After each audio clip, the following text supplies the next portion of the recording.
Hi, and welcome to my sewing room and my weekly UFO update. I'm on week 34 of my second year of sewing at least 15 minutes a day on my UFOs. And this week, I have a finish. I spent way more than 15 minutes finishing up the quilting on this one on Tuesday night. But before I show you all that, let me show you what I did at the beginning of the week.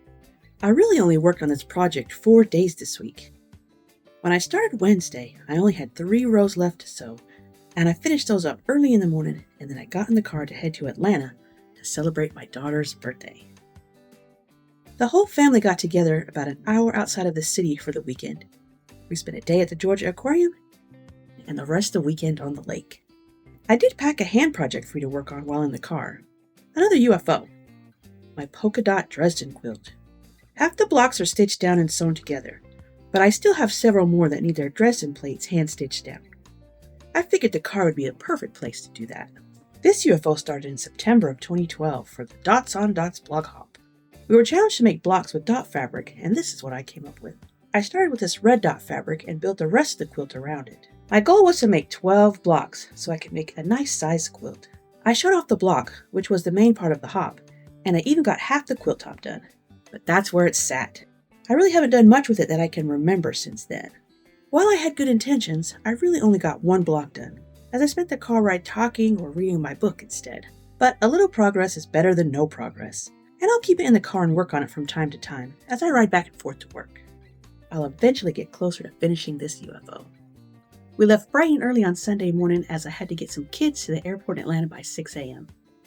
That meant I got home in plenty of time to have some UFO minutes on my Stars and Windows quilt on Sunday afternoon.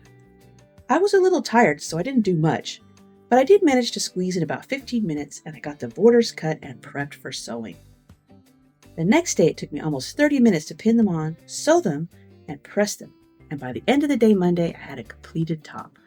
Tuesday morning I got up early and I made the backing for it, and I also made the backing for my watermelon quilt. After I got off work in the evening, I decided to go ahead and finish this UFO. I quilted some all over swirls and threw in a few pumpkins along the way.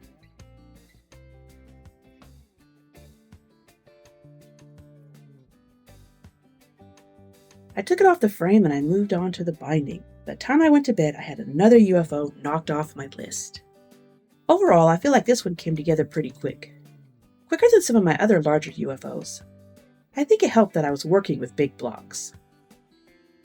This UFO started as a quilt kit I purchased last December.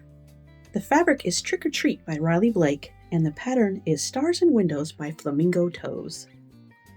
I'm happy to have this quilt finished in time for the Halloween season, which for me starts in September, when I pull out all my fall decorations and when the front room gets a full-on Halloween makeover.